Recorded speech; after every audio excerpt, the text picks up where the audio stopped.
Bueno, la, la primera sesión del seminario de Magíster de primavera 2020. Todo de tiempo, defensa. Así que van a ser, digamos, yo creo que a lo más dos. Y, bueno, dejamos con usted a Javier Alviera, que nos va a hablar sobre Asymptotic Opinion in R2 Network. Yo les voy a hablar acerca del tema de tesis que titulamos Asymptotic Opinion in Any Random Net. Mi profe guía es David Salas y mi profe co-guía es Daniel Remnick. No funciona. Ahí sí. ¿Sabes? Las redes sociales son estructuras formadas en Internet por personas o organizaciones que conectan de intereses o valores comunes, afectando de una forma importante los aspectos políticos, socioculturales, económicos de nuestras vidas.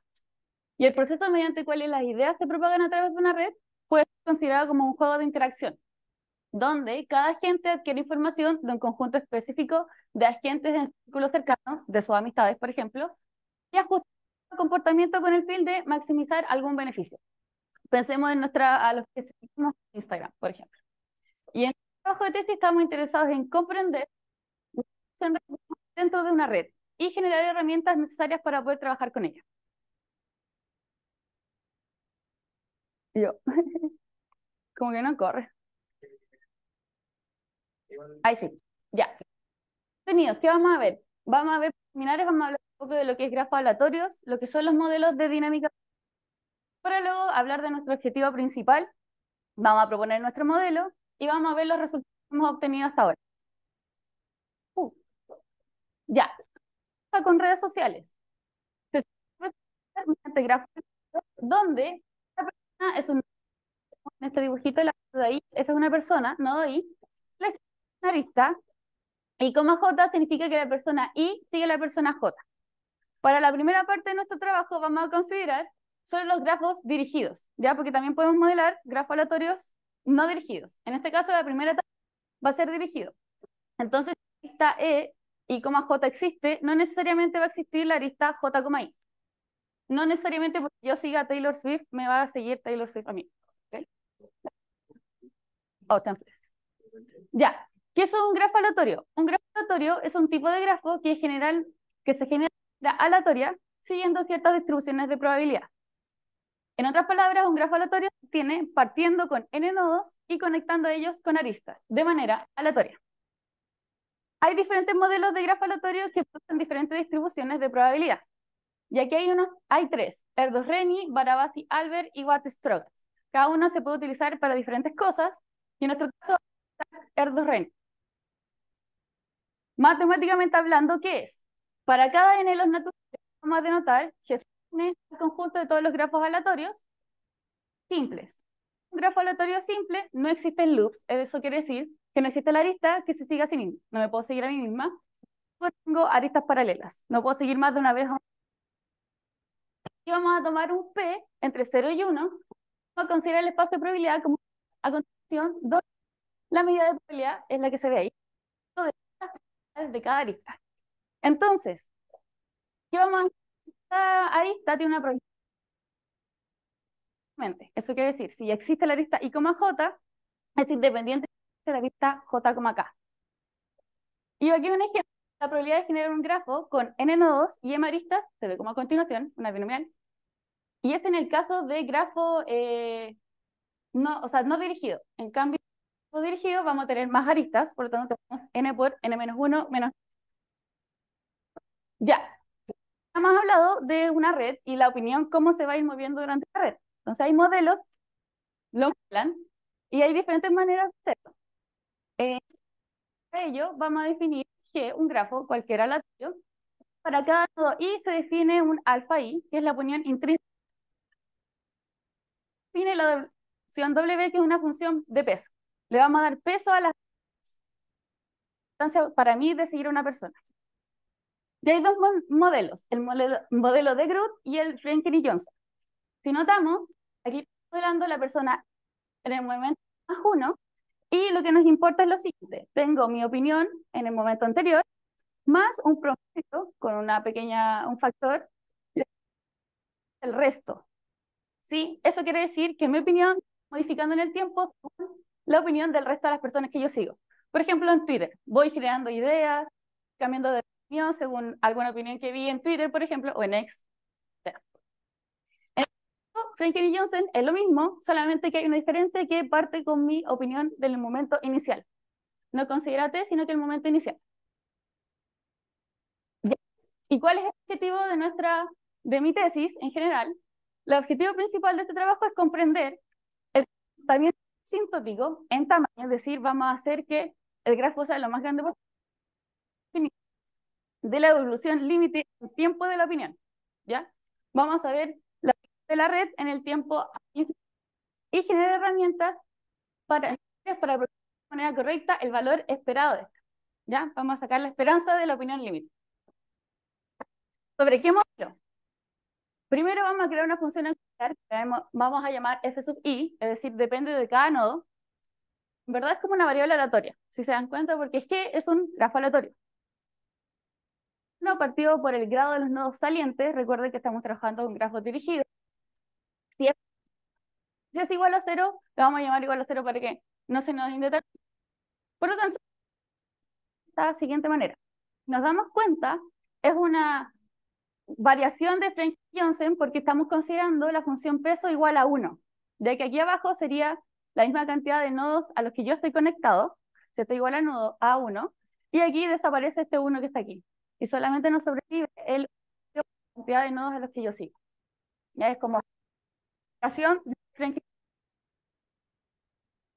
Momento. Ya. Ahora, vemos que podemos escribir el modelo de manera matricial, porque es un problema lineal, y vamos a considerar xt el vector de x1 hasta xn. Y podemos nuestro vector de la siguiente manera, donde A es una matriz diagonal por la matriz de grafo. Repetir dos veces lo mismo. Alfa por F es el vector alfa 1 por F1 hasta alfa n por F. ¿Ya? La matriz B también es una diagonal solita, 1 menos alfa. Ya, y también nos podemos dar cuenta que esta es una función de recurrencia, ¿cierto? Xt lo puedo escribir tal cual como A por xt menos 1 más B de x0, etcétera, etcétera. Entonces podemos escribir, en verdad, el vector de opinión de esta siguiente manera, dependiendo solamente del vector inicial. Ok, ahora nos preguntamos, ¿cuál es la opinión límite en tiempo de nuestra red? Entonces sacamos límite con el infinito. Y si notamos, como lo teníamos en la ecuación anterior, lo que no más nos importa es en verdad el límite de a la t y el límite de la sumatoria de a la t. Bueno. Ahora, notemos que nuestra matriz, fila de nuestra matriz se comporta de esta manera, donde LI puntito es la fila de nuestra matriz de adyacencia. Pero es subestocástica porque las filas, la suma por fila es menor o igual a 1. ¿Qué nos garantiza que sea subestocástica? Que el límite no se indetermina, va a ser igual a 0, y eso nos deja que la serie vaya a converger. Y converge en i menos a la menos 1. Nada explota. Cada vez se está haciendo más pequeñita. ¿Ok? En términos muy... Por lo tanto, nuestra opinión límite queda definida por cómo se ve a continuación. Nos queda i a la menos a la menos 1.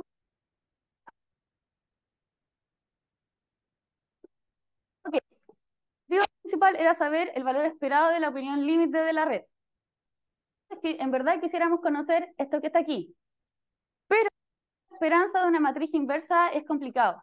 Sobre todo si tenemos que dentro de la matriz A, sus parámetros son 1 partido por el grado de nodos. Entonces estamos como invirtiendo muchas cosas y es complicado de trabajar. Por lo tanto, nos vamos a poner la esperanza por fuera, vamos a separarla porque es lineal, y este paso de aquí es por el teorema de convergencia dominada. Podemos sacar el límite. Cuando sacamos el límite, sacamos la suma, ¿cierto? De nuevo porque es lineal y nos va a quedar algo así. Y ahora nos preguntaremos, el sueño del pibe sería, ¿qué pasa? ¿Puedo cambiar la esperanza de A a la I por la esperanza de todo esto a la I? Si somos capaces de hacer eso, vamos a hacer el mismo trabajo anterior, porque esta matriz va a seguir siendo subestocástica. Por lo tanto, serie va a converger. ¿Ya que va a converger? Va a converger a I menos la esperanza de menos 1 por X0. Y eso es mucho más sencillo de calcular que lo que teníamos antes, ya que ahora tenemos la esperanza. Eso hay que sacarle inverso. Sencillo de trabajar. Aún así no es tan sencillo más que la anterior. Por lo tanto, queremos ver qué sería esta diferencia. ¿Cuál es la diferencia entre ellas dos, entre esas dos matrices? Y vamos a considerar la norma estrella como la suma máxima de las filas. ¿Ya? Es una norma matricial, que es una norma inducida por la norma L infinito. Ok, ahora nuestro resultado. ¿Qué fue que lo demostramos? Demostramos que ese límite, o sea, el límite cuando n tiende a infinito, esa diferencia se converge en el... Tenemos que analizar los siguientes casos. Vamos a considerar la esperanza de un elemento de la matriz, A y J. Y aquí vuelvo a poner el G porque esta matriz depende del grafo. Entonces, esta variable aleatoria. Otra variable aleatoria. Oh. Por definición de la matriz, esto en verdad es un alfa I por FI por este indicatriz que depende de la matriz de adyacencia. ¿Existe o no existe la arista? Podemos acotarla, ¿cierto? Sacamos la indicatriz y demostramos que en verdad la esperanza de FI está acotada por 2 por NP, lo cual nos conviene porque cuando el n tiende al infinito esto se hace 0, ¿ya? Después de esta cota, que es importante, vamos a ver qué significa el AIJ al cuadrado, qué significa la matriz al cuadrado. Esto lineal, ¿cierto? ¿Cómo se multiplica? Y si lo analizamos, tenemos una indicatriz, la multiplicación de dos indicatrices, que ¿qué nos dicen? Esto nos dice que si existe una arista que conecte I con cualquier nodo K y luego nodo J. ¿Qué quiere decir? Estamos considerando todos los caminos de largo 2 entre I y... Si existe algún camino, el valor de A y J va a ser distinto de 0. Si no existe, va a ser 0. ¿Ok? Entonces, calcular el caso cuadrático. El caso cuadrático nos queda de esta siguiente manera. Esperanza la suma. Esto, ¿por qué podemos separar las dos esperanzas? Porque son variables aleatorias independientes. Habíamos dicho que la arista era independiente si existe la I con la K con la J. Así que podemos separar la esperanza. Chanfles, perdón. Luego nos queda de la siguiente manera, volvemos a escribir el A y K, y si nos damos cuenta, esto es como la misma multiplicación de dos matrices. ¿Sí? La definición del lineal de la multiplicación de dos matrices, y nos queda en verdad que esta es la esperanza de A, todo es al cuadrado. Entonces, cuando tenemos el caso cuadrático, podemos, de forma coloquialmente hablando, hacia afuera. ¿Ok? Eso sería una primera importante. Ahora, ¿qué pasa con el caso cúbico? Cúbico está entonces caminos de largo 3, perdón, me equivoco en tocar. Entonces, por ejemplo, ¿qué pasa si tenemos lo siguiente? Grafo de 3 nodos y que dar la esperanza del término A y K1 al cubo. ¿Qué quiere decir? Tengo que ver si hay algún camino entre I y K1 de largo 3.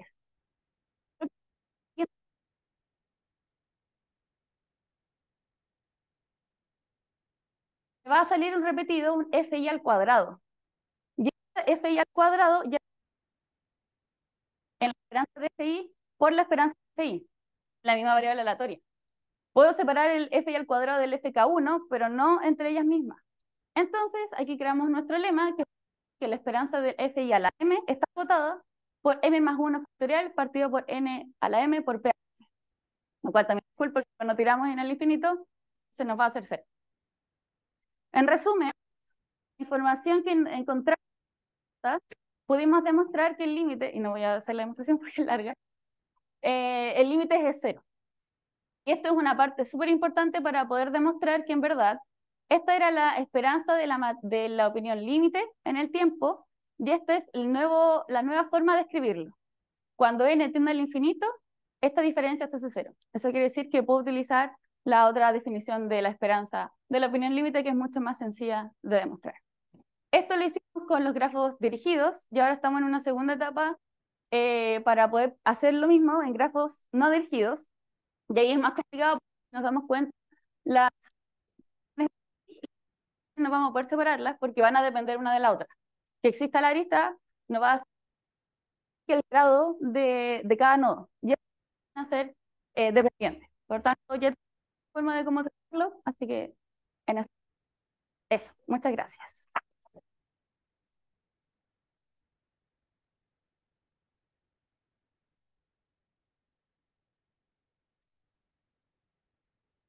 Gracias.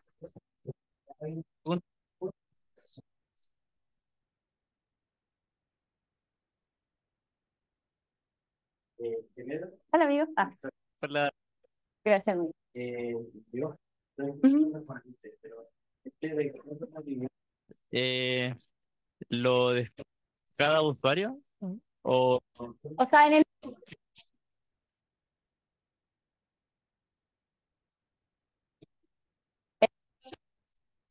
sí. uno, la opinión de la persona uno, 2, a 3, a 4, hasta n. O sea, es la opinión de toda la red. Esta opinión la tiene cada persona. Sí, cada persona. Ya. Cada nodo ahí.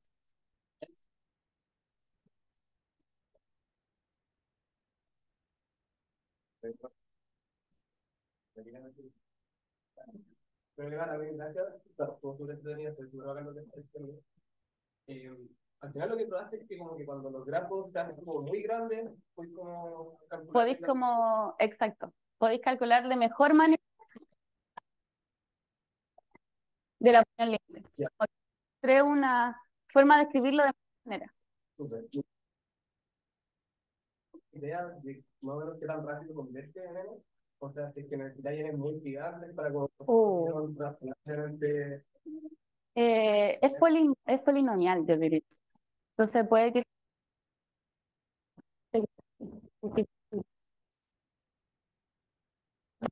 M.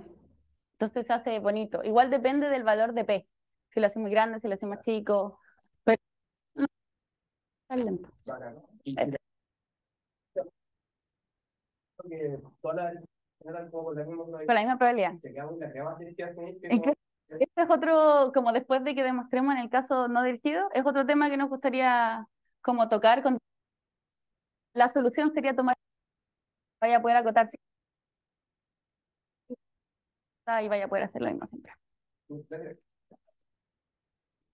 ¿Hay un- ¿No? ¿Listo? Creo que sí. Bueno, agradecemos a Javiera de nuevo.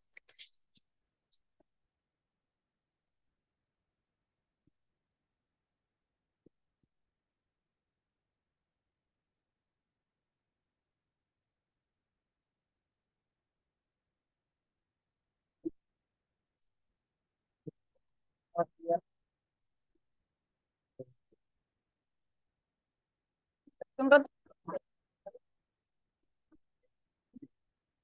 que tengo.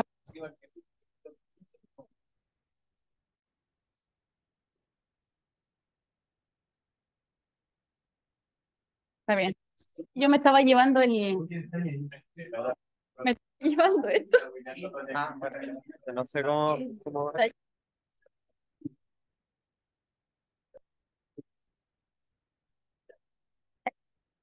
Ahora con usted que nos va a firma de calor con información.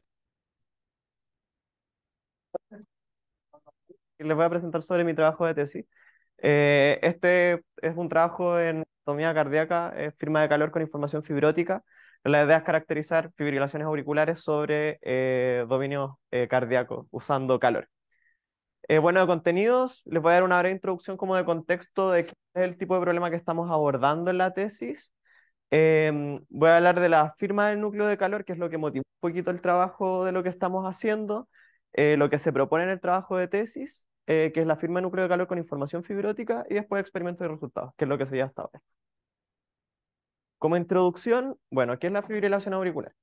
Eh, uno tiene una sección del corazón que son las aurículas que corresponden a las partes superiores del corazón. La fibrilación auricular es un tipo de arritmia que se caracteriza por una actividad que es caótica y es autosostenida, ¿ya? ¿Cuál es el problema de esto y por qué nos interesa este tipo de arritmias? Porque tiene... eh, ahí se murió el puntero. Ya. No, pero es por el que puedo mover esto. Bueno, ¿por qué nos interesan los mecanismos de cómo funciona la fibrilación auricular? ¿Por qué estudiamos su tratamiento? Es porque tiene alta incidencia en mortalidad. ¿Sí? El 25% de los accidentes, bueno, son accidentes isquémicos, ocurren por temas de arritmia. Sí, lo que pasa es que cuando se generan estas irregularidades en los desplazamientos o movimientos del corazón, eso genera coágulos y esos coágulos después pueden moverse a otras partes del cuerpo. ¿Sí? Entonces el problema es que esto genera que se generen derrames tempranos, duplique la posibilidad de la mortalidad en pacientes que padecen este tipo de arritmia. Y lo otro es que esta enfermedad es progresiva, ¿sí? Con el tiempo va empeorando. Em, bueno, está la fibrilación auricular paroxismal, que son episodios relativamente cortos, en el sentido que duran 7 días entre ritmos regulares del corazón. La naturaleza de esta es progresiva, es autogenerativa en el sentido de que, ¿qué es lo que ocurre? Uno entra como en un loop que es un poquito fatal, ¿sí? Se producen episodios de fibrilación auricular, esto induce que se remodele parte del tejido cardíaco, se generen heterogeneidades, cambien canales iónicos de conductividad en el tejido, y eso afecta, bueno, y eso produce también episodios más graves de fibrilación, ¿sí? eh, Uno tiene una relación importante entre lo que es fibrilación auricular y fibrosis. La fibrilación auricular genera fibrosis y la fibrosis genera fibrilación auricular. Y aquí es donde toma peso el proyecto de esta tesis, ¿sí? Em, están estrechamente relacionados por el tema de la heterogeneidad y anisotropía que se induce. Eh, ¿Cómo se trata la fibrilación auricular? Bueno, hay problema. El problema es que la fibrilación auricular se tiende a tratar cuando el paciente ya está teniendo síntomas de fibrilación auricular, ¿sí? Tiende a ser asintomática en los primeros episodios. Entonces, ¿cuál es la forma de tratamiento? Termina siendo el tratamiento parche, se tiene que comenzar a intervenir el corazón, ¿sí? Esta forma de tratar la fibrilación es lo que es la ablación cardíaca, donde por un catéter se accede de forma radial al corazón y se empiezan a cauterizar zonas eh, que se considera que van a reducir esta arritmia. ¿Y qué es lo que hace? Se bloquean puntos de iniciación. O sea, uno tiene una región que puede ser fibrótica o se piensa que puede generar un episodio de fibrilación auricular. Estos episodios se generan por activación que es automatizada, que es independiente de los ritmos que da es una actividad sinusal que se da por ciertas regiones en una de las aurículas del corazón. Em, y la cosa es que si es que se bloquean estos puntos de iniciación, la idea es que se reduzca el porcentaje de fibrosis, ¿sí? Esto ocurre para pacientes que comienzan con la enfermedad en las venas pulmonares, ¿sí? Que se encuentran arriba de las aurículas. Ah, sí. Bueno, ya. Esto ocurre en las partes de las venas pulmonares, ¿sí? Que están en la aurícula izquierda. Y cuando recién comienza la enfermedad, todo es súper localizado, pero a medida que va funcionando este padecimiento, ocurre que se empiezan a desplazar estas anomalías en la propagación de corriente. Y esto que hace que los tratamientos tengan que ser muy específicos para cada paciente, poder llegar a resultados que sean óptimos en este caso. Sí, lo que siempre se intenta reducir es el porcentaje de inducibilidad en regiones cardíacas, ¿sí? Aquí, por ejemplo, tenemos bueno, estos son modelos in silico que son computacionales que se utilizan para simular arritmia.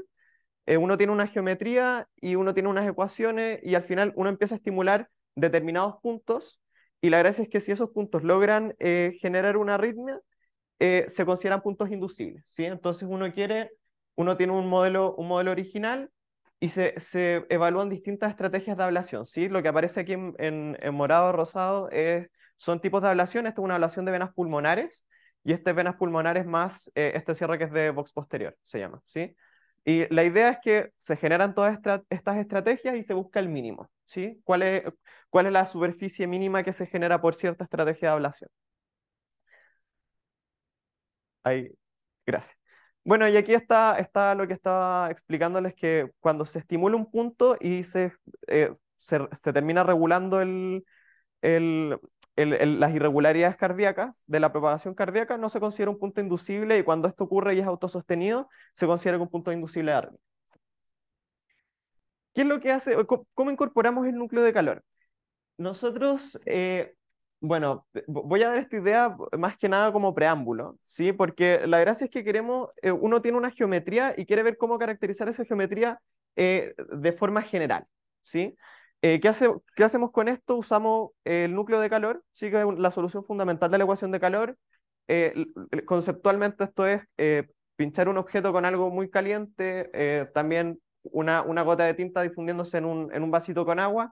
Se genera un estímulo muy fuerte puntualmente en tiempo muy breve y la gracia es ver si esto puede caracterizar una geometría, ¿sí?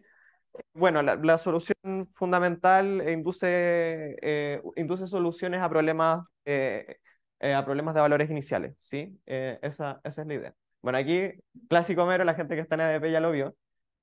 Uno tiene aquí una geometría de Homero. Bueno, aquí tengo los valores, los vectores propios que se usan. Bueno, uno usa una exposición espectral para aproximar el núcleo de calor. Entonces uno pincha aquí con un láser y ahí uno ve cómo se está propagando el calor en la figura. Em, ¿Qué es lo que se hace con el núcleo de calor? Se hace la firma del núcleo de calor, ¿sí? Porque el núcleo de calor es altamente informativo en cuanto a la propagación de calor en la superficie. Lo que se hace es una restricción espacial, ¿sí? Entonces, en vez de considerar fuentes específicas, estamos evaluando un mismo nodo, considerándolo como fuente y vemos la evolución de la concentración de calor en esta figura. Digo, sí, en la geometría. Aquí, por ejemplo, tenemos dos partes del Homero, tenemos la nariz y tenemos la punta de los dedos. La idea es que esta firma nos esté caracterizando puntos de la geometría. Valga decir, a tiempos parecidos, digo, a tiempos pequeños, los dedos puedan ser parecidos a la nariz, pero a medida que progresa el tiempo, se empieza a generar una diferencia, ¿sí? Esto en este gráfico no se nota porque no hay una normalización. Si uno para ponerle peso a las contribuciones que se hace en cada instante de tiempo resulta conveniente normalizar. Se pueden ver las distinciones. Hay periodos en que se empiezan a aparecer la punta de la nariz con la punta de los dedos, pero después hay una diferenciación y queda estable esa diferenciación. Esta firma de calor tiene propiedades, ¿sí? Es intrínseca en el sentido de que es tolerante a isometrías. Yo puedo estar moviendo, por ejemplo, una superficie, la puedo estar colocando en posiciones distintas, hablarla, y eso no va a afectar la forma en que se propaga el calor en ella. Y también es informativa, o sea, si es que yo puedo al final reconocer los cambios de posición de una figura como transformación isométrica solo con la información de calor. Aquí tenemos un armadillo, ¿sí? Ahora el armadillo está en distintas posiciones y se puede ver que, bueno, aquí no tengo el gráfico, pero las zonas que están puntadas, independiente de la posición, siguen siendo similares. Otra gracia es que la firma de calor es multiescala. Conceptualmente, para tiempos pequeños, el calor va a estar localizado. Si uno puede tomar una vecindad de un punto y a tiempos pequeños va a estar caracterizado solo en esa localidad. Y para tiempos grandes, arbitrariamente grandes, uno ya puede tomar espacios más grandes, ¿sí? Entonces, a tiempos pequeños se caracteriza localmente una geometría, a tiempos grandes se está viendo la estructura global. Y es estable para pequeñas perturbaciones en el dominio, pequeñas deformaciones, no hay cambios que sean considerables en lo que es la firma de calor. ¿Y por qué motivamos esto? Ya que introducimos el término de núcleo de calor con fibrosis, es porque esta es la ecuación que rige la propagación de corriente en el corazón. Si uno tiene un voltaje que tiene una forma de calor, tiene un término que es no lineal, son las corrientes iónicas que se generan por modelos iónicos, que son las transferencias de iones entre el interior y el exterior de las células, ¿sí? De las células del corazón. Y esto, bueno, uno tiene también sus condiciones iniciales y tiene sus condiciones de borde, pero estos términos son muy difíciles de calcular computacionalmente. Para que tengan una escala, calcular esto en un punto de geometría se puede demorar en un solo punto 1 hora en correr. Entonces, si uno quiere evaluar toda una geometría que puede tener cientos, miles de puntos, millones de puntos también puede tener, es algo que escala pésimo. Entonces, ¿qué es lo que hacemos? Bueno, vamos a depositar nuestra confianza en lo que es el tensor de conductividad y vamos a decir, como la fibrosis está altamente relacionada con la conductividad en el corazón, vamos a considerar un potencial estable, ¿sí? Entonces, esto hace que se nos genere un proceso de difusión homogéneo.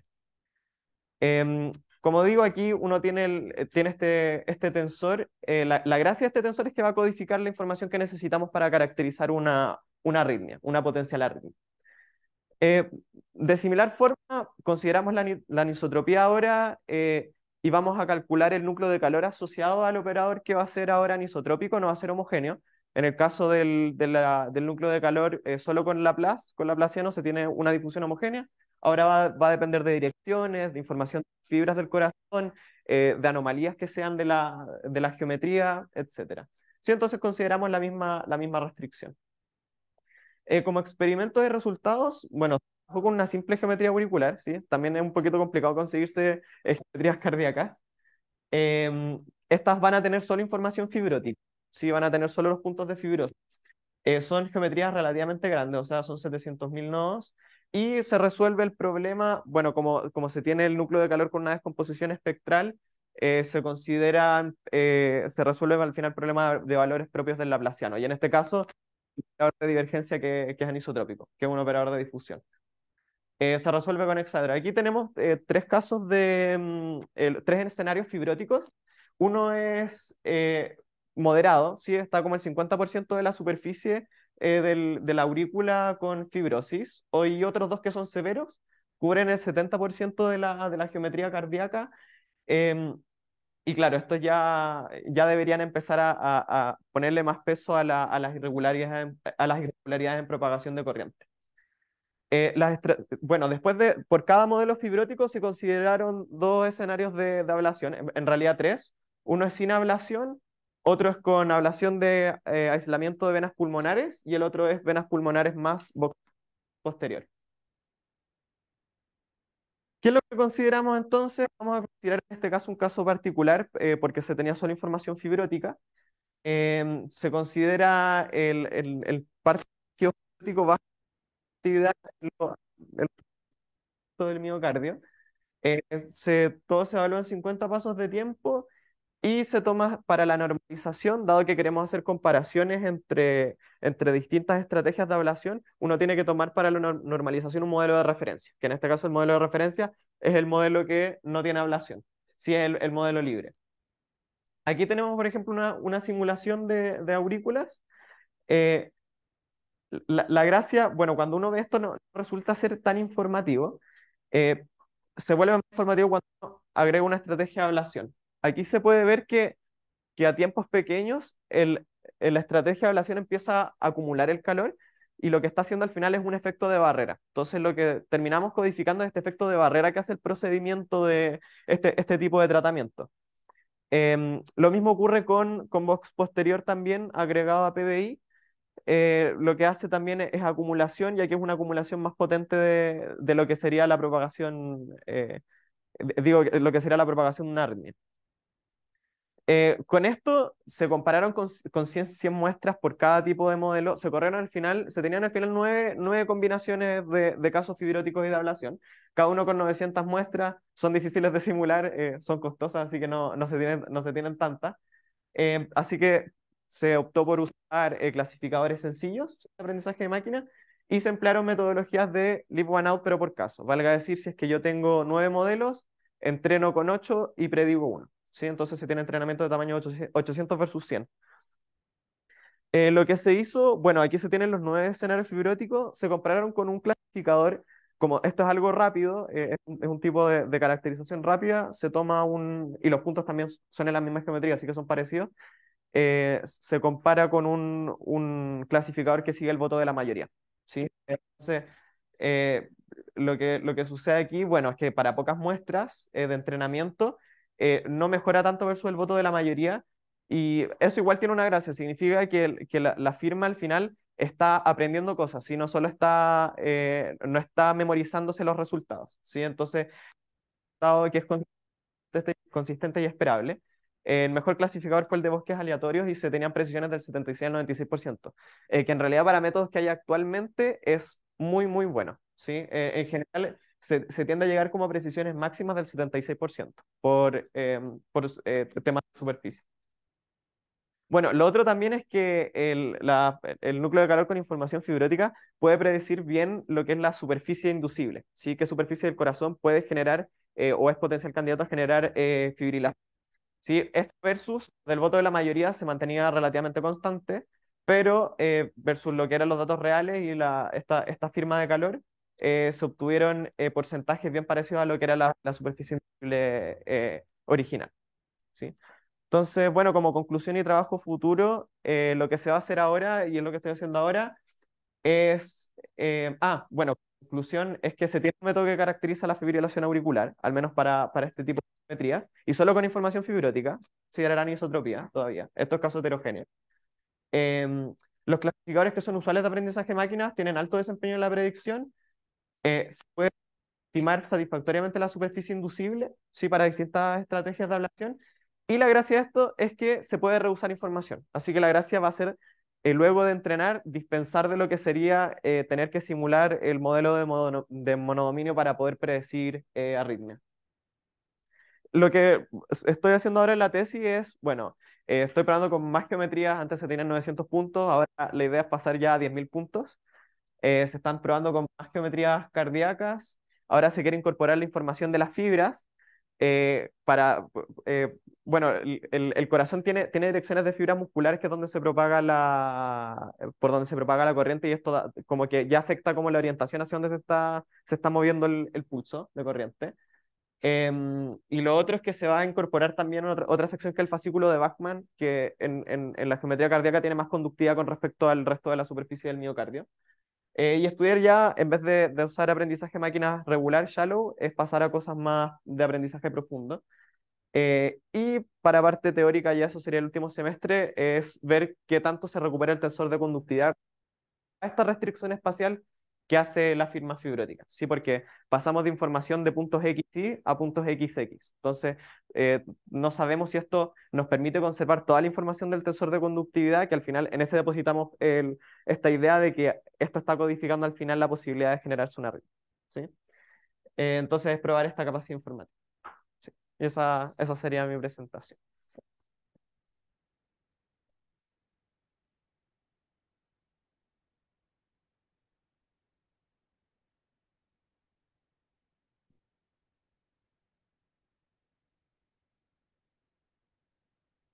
Gracias, Tomás. Ahí fue-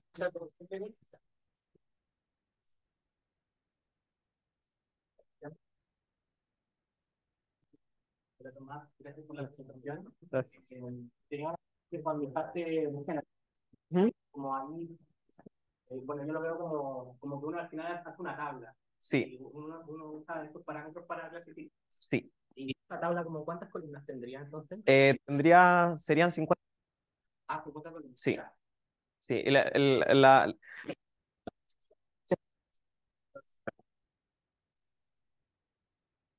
Los datos, acá dice, Tiempo. Sí, probé bueno, y habíamos probado durante el trabajo que se hizo con estos pocos puntos, herramientas de aprendizaje profundo. Era más estable, pero la precisión no era tan alta como lograba bosque aleatorio todavía. Por eso la idea es también generalizar con más geometría. Sí. y ese bosque aleatorio, como los parámetros lo ajustaste o simplemente Eh, lo vas- no, sí, sí, fue solo ir probando, efectivamente. ya, Sí, chiquito, sí. ya entiendo lo mismo. Sí, sí, al principio también como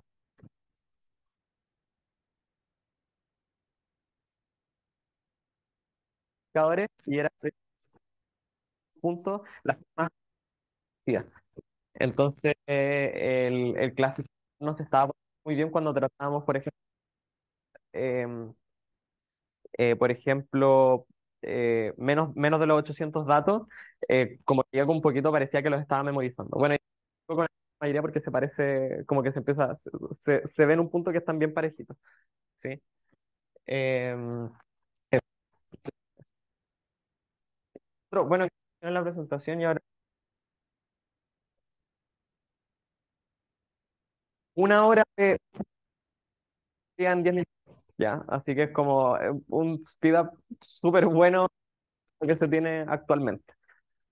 Sí, sí, de hecho, comparando geometría de puntos. Ahora los que tienen como No sé si tenía 1 millón o 6 millones, pero es harto.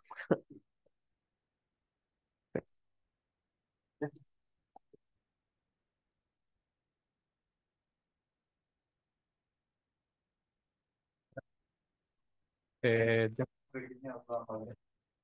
¿Qué tanto te afecta, por ejemplo, las patologías cardíacas de la condición alérgica? Sí.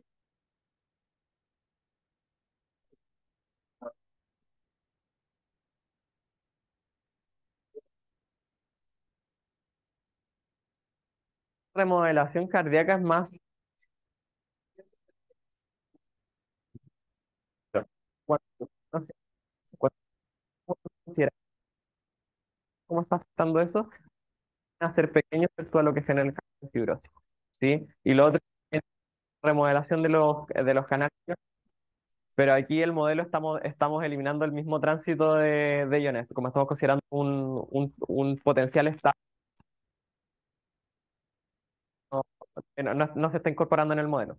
Claro, aquí el peso es fibrosis.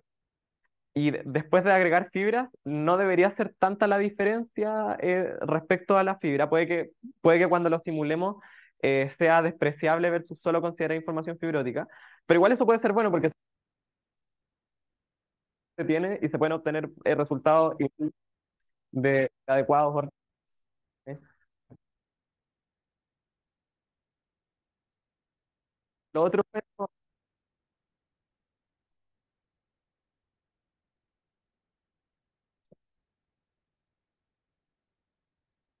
desplazar fibra o fibrosis al final es como generar perturbaciones también está perturbando un poquito, sea más difícil llegar a un punto, hacer que se desvíe un poquito. Entre estos cambios no tan pesado como puede ser el cambio en la fibrosis, porque aquí se generan distribuciones grandes como en toda la geometría. ¿Sí? Eso ya aclara un poquito. ¿Sí? Ya, bacán.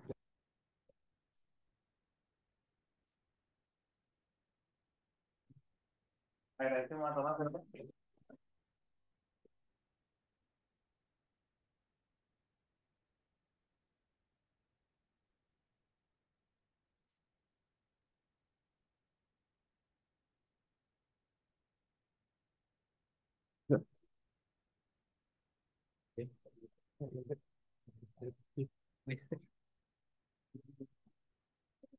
Gracias.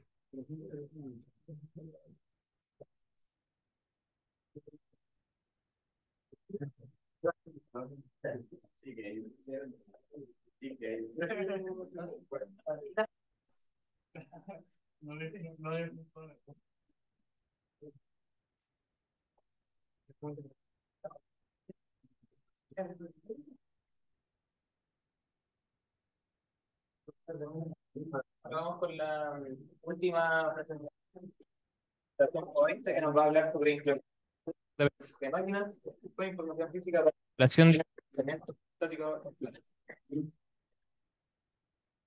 Gracias, Pablo. ¿Puedes hacer clic, por favor? Ya, hola, soy Sebastián Coaise. El título de mi tesis es bastante largo, pero siento que no lo puedo reducir más. Implementación, porque mi práctica es muy aplicada. O sea, simplemente estoy haciendo una red neuronal que quiere resolver una ecuación.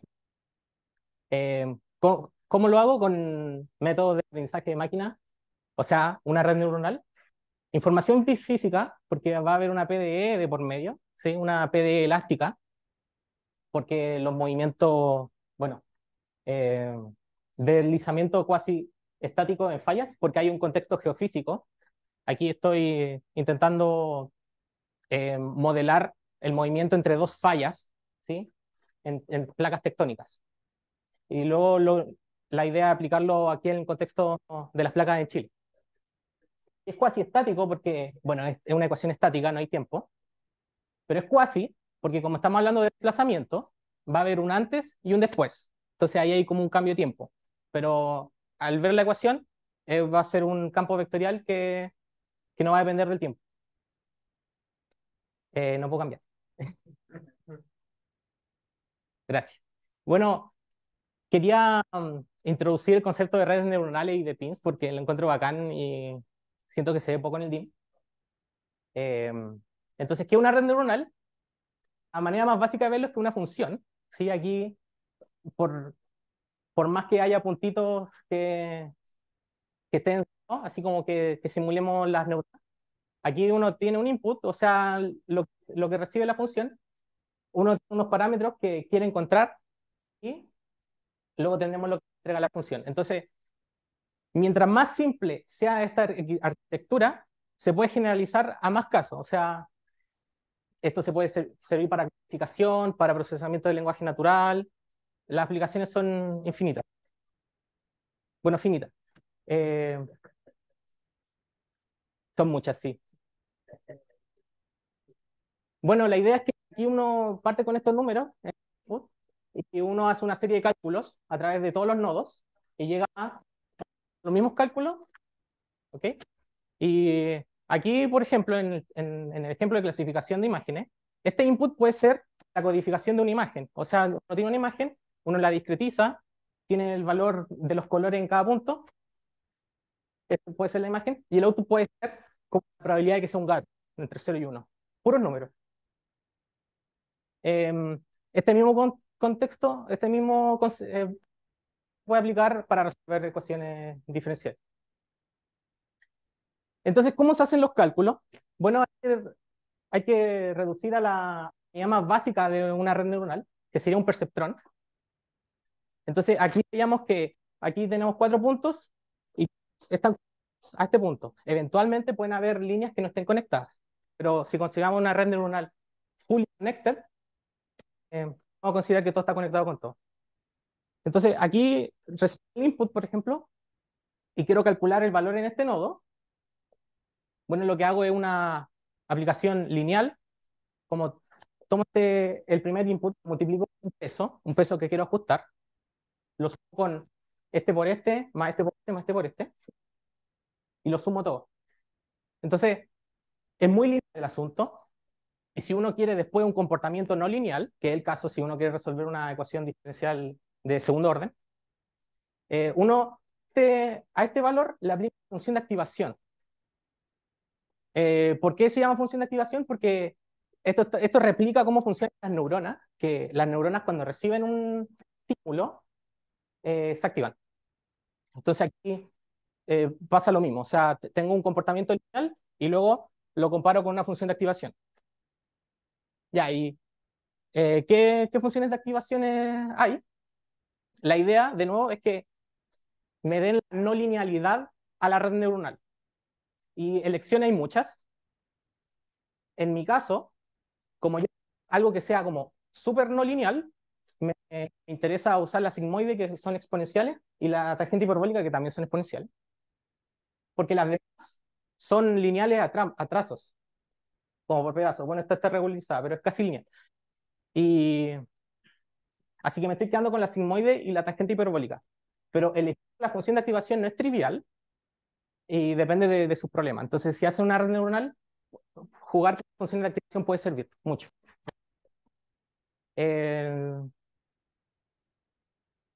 Bueno, otro concepto importante para las redes neuronales es que, claro, al final se va a reducir como un problema de minimización. Entonces hay que calcular el gradiente de la red neuronal. Entonces uno ve esta red neuronal y, ok, ¿cómo calculo este input? Lo derivo con respecto a esto. ¿Cómo hago eso? Bueno, hay un concepto que se llama diferenciación automática, que es cuando uno tiene una función expresada como un grafo, que en el caso justamente de una red neuronal, aquí, esto lo podemos ver con un grafo. Uno tiene esta función expresada como un grafo, uno puede usar reglas en la cadena. O sea, si yo quiero derivar f con respecto al input acá, le doy al computador, ok, esta es la función, el computador va leyendo nodo por nodo. O sea, si leo un más, ok, entonces tengo que sumar la derivada del, del anterior 1 más la derivada del anterior 2. Si llega una exponencial, el computador tiene que tener una ruta, una rutina para activarlo. O sea, exponencial tiene que ser fácil y uno le puede decir al computador, ok, ¿qué sería la exponencial? La misma exponencial. Y luego la regla de la cadena. Lo mismo con el seno, Y la idea de estas funciones de activación es que todas son fáciles de derivar. O sea, la sigmoide, su derivada depende de sí misma. Creo que su derivada es como la sigmoide por 1 menos la sigmoide. Entonces, parece mucho a derivar algo analíticamente usando reglas de la cadena. La diferencia es que el computador lo tiene más fácil porque yo le estoy dando como cómo se deriva cada cosa y le estoy dando el grafo. Eso internamente. En cualquier backend que usen, PyTorch, TensorFlow, casi seguro usan este método para derivar. Entonces, ya introduje lo que es una red neuronal. Ahora, ¿qué pasa si le agrego la EDP? En una red neuronal, lo más importante es la función de, de pérdida, porque esa es la que me da la información que yo quiero aprender. Entonces, si hablamos de PIN significa Physics Informed Neural Network, o sea, una NN, pero con NP por medio. Podemos considerar dos puntos de vista. Uno data driven, que es, uno tiene observaciones de la solución en ciertos puntos. Por ejemplo, aquí puede tener la foto y qué es, o sea, la foto de un gato y es un gato, la foto de un perro y es un perro. En mi caso, uno puede tener un dominio y uno puede tener un punto en el dominio, sería el XY, y el I sería el valor del desplazamiento, o sea, uno le estaría dando la información como tal en cierto. Y ahí uno puede ver la capacidad de aprendizaje en todo el espacio. Uno le da unos puntos y lo aprende en todo el espacio. Entonces aquí uno quiere encontrar los parámetros, que los llamo θ. Entonces, típica función para mí cuadrado, es fácil de derivar, no hay ningún drama con eso. La otra perspectiva es cuando uno solo tiene la EDP, o sea, uno ya no le da datos, uno solo le da la EDP. Entonces podemos considerar un operador a mi red que sea igual a cierto f, y también en ciertos puntos, o sea, como el computador no puede, uno tiene que discretizar los problemas, así que también hay que elegir puntos para evaluar la EDP, pero no le está dando la respuesta, solo le está dando la EDP en esos puntos.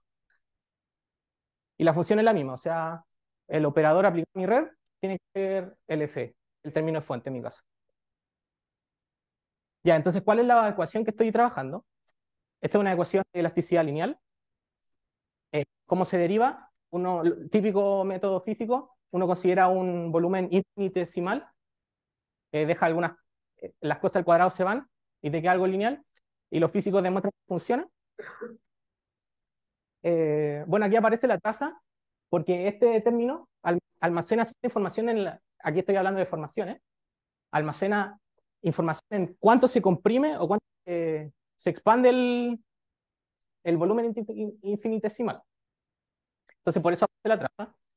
Y lambda es el coeficiente asociado a ese tipo de deformaciones. Y el otro tipo de deformaciones es cuando uno tiene una gelatina y la mueve así, o la mueve así, y eventualmente, como uno la mueve y la gelatina se tiene que mover horizontal también, ese tipo de deformaciones también están asociadas con el coeficiente. Ya, y como estamos hablando de una falla, yo voy a tener una placa y voy a tener otra placa, y puede haber roce entre las dos, entonces va a haber una discontinuidad. Va a haber un operador de discontinuidad, ese es el doble cohete que tengo acá, que si yo tengo una curva que es una falla, una conexión entre dos placas, puede haber movimiento discontinuo ahí. Entonces yo digo que el movimiento en la dirección tangente de la curva, si estamos en 2D es una sola dirección, pero si un modelo 3D son dos direcciones, donde puede haber movimiento. ¿Sí? Entonces, si uno con datos, problema directo sería resolver la ecuación. Bueno, la cosa es que esta ecuación me está complicando mucho, porque una red neuronal de por sí es continua, puede aprender comportamiento discontinuo, porque si ven este coeficiente, ajustando estas multiplicaciones, eventualmente se puede transformar casi en una indicatriz, como entre 0 y 1. Casi. Pero sí va a haber una discontinuidad. O sea, sí va a haber continuidad entre las dos. La idea es que sea lo más discontinuo posible. Y por eso esta ecuación me está complicando mucho, así que lo que estamos haciendo ahora es dar un paso atrás y considerar un problema más fácil, que no haya discontinuidad, un problema de compresión de elasticidad. Bueno, entonces estamos en un problema más sencillo. Aquí estoy considerando una caja nomás. Y como dije, había que elegir puntos. Así que como es una caja, elijo punto uniforme. Pero si luego consideramos una geometría más complicada, eventualmente va a haber que elegir puntos aleatorios. No va a tener esta uniformidad. Y también en la frontera también hay que elegir puntos. Sí, aquí no se ve bien, pero hay puntos elegidos en la frontera.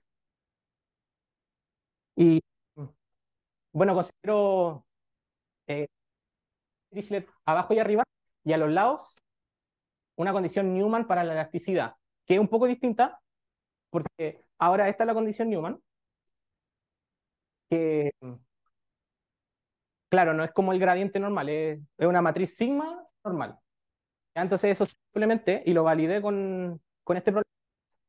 Aquí le pongo Dirichlet 0, ¿sí? Como considerando un bloque de tierra apoyado en el suelo, y arriba considero compresión vertical. Los lados para ver cómo se desplaza, o sea, Newman a los lados.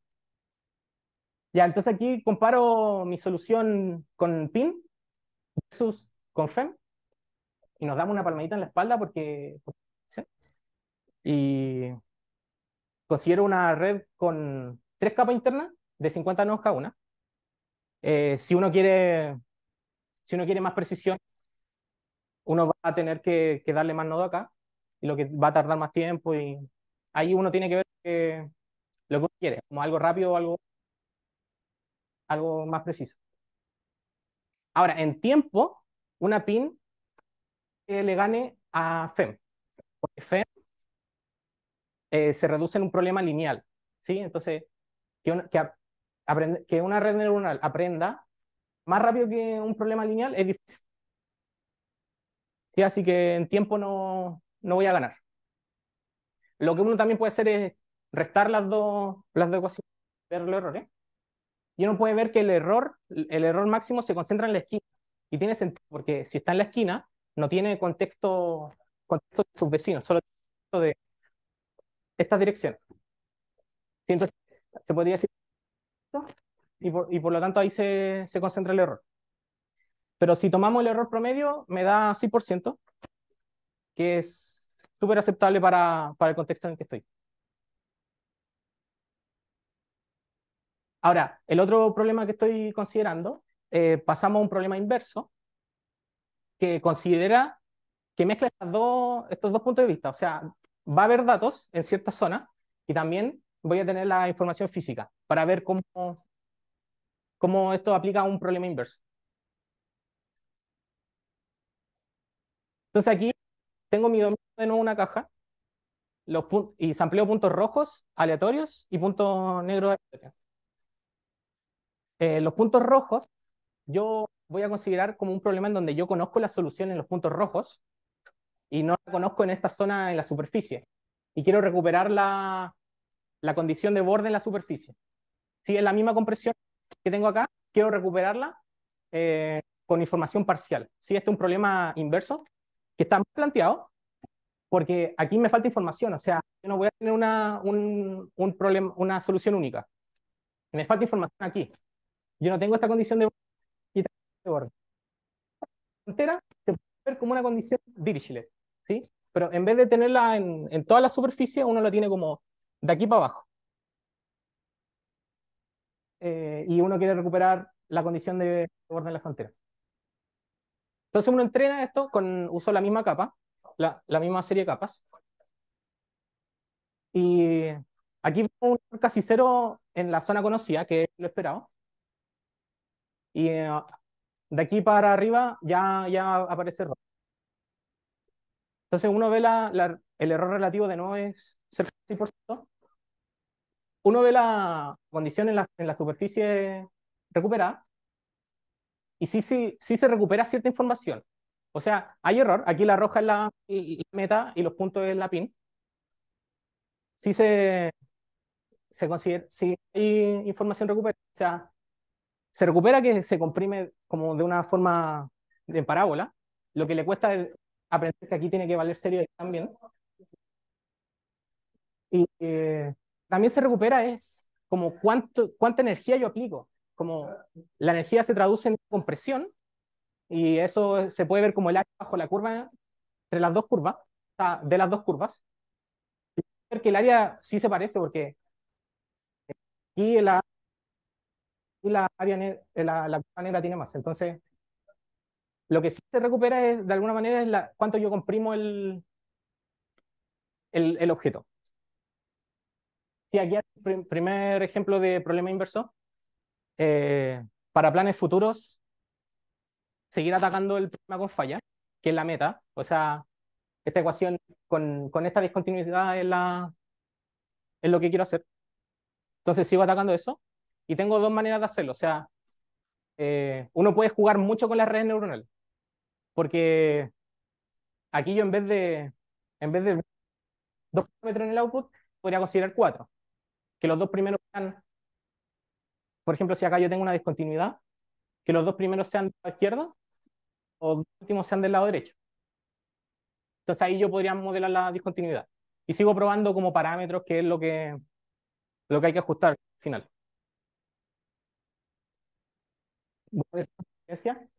Este paper es el que introduce el concepto de pins y estoy usando una librería que se llama DeepXD, que ojalá cuando tenga un ejemplo más concreto, me lo acepten para ponerlo como ejemplo en la librería. Muchas gracias.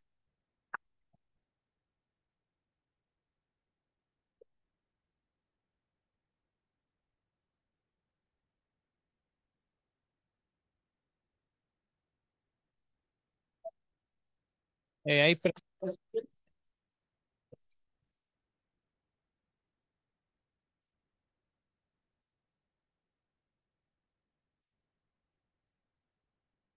Bien, muy buena presentación, como bacán, la verdad. Una pregunta, Gracias. la red que estoy ocupando, ¿no te has planteado hacer algo más allá de Fully Connected, tipo algo como Sí, me lo he planteado. Simplemente no lo he hecho, pero sí es súper buena idea. Mucho más cuando se para, si a cada uno le pone 4. El problema es que cuando tu función de objetivo tiene varios, o sea, el problema de por qué funcionar es cuando tu función de objetivo tiene varios términos y sumar, lo que hace internamente es que cada uno o puede, puede ser que una función de término, que un término esté tirando para un lado, entonces, claro, separar la red, servir. Que sería lo mismo que... ¿sí? Voy a...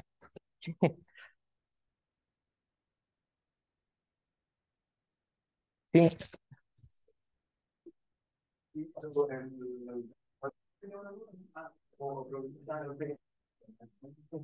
dale tú. Perdona la presentación. Gracias. Eh, sí que está bien como ¿Sí? Sí, XD. Yo pensaba que este era como un sería como de como hacer una vainilla con países que más de los niveles de control. Ya.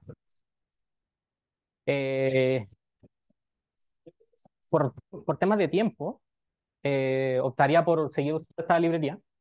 El nivel, entonces hay varios. Sí. Sí, por ejemplo, aquí, ahora que Ujú. está implementando, me metí en código, la función Mm, que meter. Entendiéndolo. Sí, ¿Serían soporte para la librería? claro, sí, de hecho le hice un Ah, qué buenísimo. full aquí solo. Mm. ¿Y otro método de organización para la alimentación o espacio. Ya, perfecto. Bueno, ¿cosa de reorganización o es una de...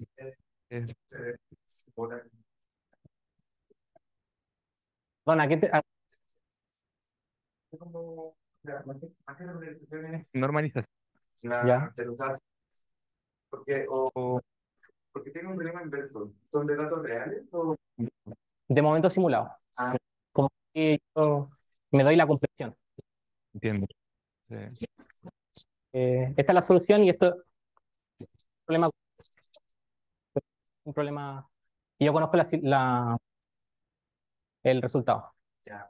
Pero es ya para que se mantenga entre 0 y 1 o es como Son súper efectivos. ya, ya, ya no he atacado eso. No. Oh, Ahí. claro. Pero es que lo que resolver la ecuación como pero como que no me gustaría no que hace cualquier error que quiera. Entonces me gustaría que se mantenga. De hecho, cuando uno tiene esta función de activación,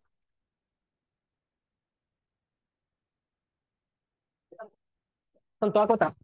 Son las que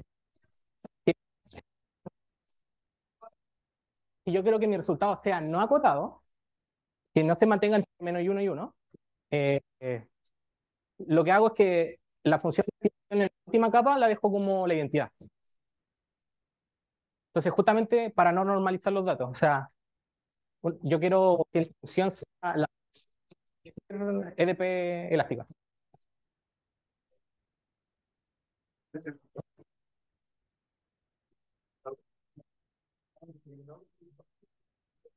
Tenemos que jugar la sala.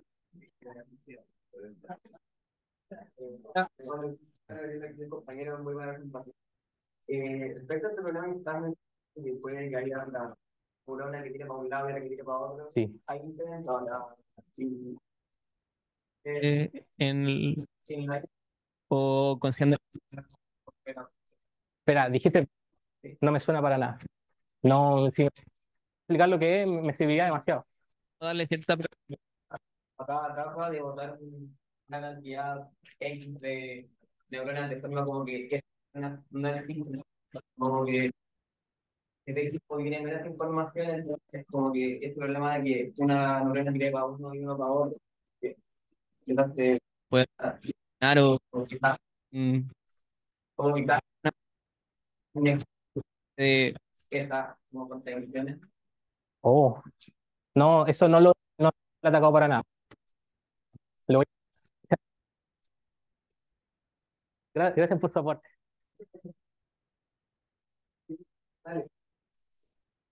Ya. ¿Puedes mostrar la malla, pero que tenéis con los puntos de... El Sí, problema inverso con el efecto, ¿tiene alguna implementación? como a nivel como... No tengo idea. Este es como algo concreto que. Ah, ya que era para ver si lo podía hacer competir, porque por último, igual el problema Como que, como que dejan de ser tan lineales como cuando lo hacen directo. como uno termina minimizando funciones al final, más que resolver problemas. Lineales así. Y lo otro era en los bordes, y hay otro tema que tienen como los errores. El error de errores, teníamos un campo de errores. Sí. El superior Superior derecho, tiene harto, harto error, claro. El- Al final esto es tan importante porque pienso como a nivel, como, superficie, como que uno podría pensar como secciones nomás y como si fuera como infinito. ¿O no? Ah, sí, de hecho, en el caso de las fallas, cuando pasemos en los bordes, va a ser lo que pasa exactamente. eh, En vez de probar con toda esta zona que ya que uno considera como que no importa, es como, ¿Sí? podría ser como como todas las partes que uno va a considerar más del borde Ah, y ver si puede, porque claro, uno tiene igual alto costo computacional con los puntos. Es como pasarlo un poquito más a la región que sea de interés. Ya, o sea, como considerar la zona desconocida en el centro. Sí, sí, porque como el desplazamiento está vertical, como la mayor componente de desplazamiento es, Claro. es vertical, más entonces, esas como solo idea para que no sea uniforme nada más, como quitarle tanto, pero que sea más, que sean regiones más densas, como por ejemplo la recuperación vertical y que no importa un poquito lo que pasa hacia los lados. Ah, Los bordes de izquierda y derecha no es tan fuerte, porque no es tan importante como ese cambio vertical. ya, ya entiendo. Pero son ideas. Igual no, Eh, como, entretenido y recién me estoy acercando a ver cosas de pins y así que, no, son ideas. Lo que quería saber era como si podías despreciar al final el soporte del modelo. La complicación,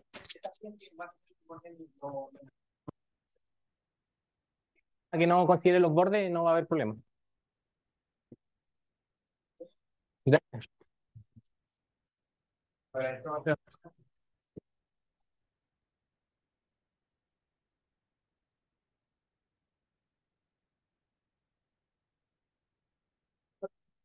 Y la próxima semana que van a haber dos presentaciones.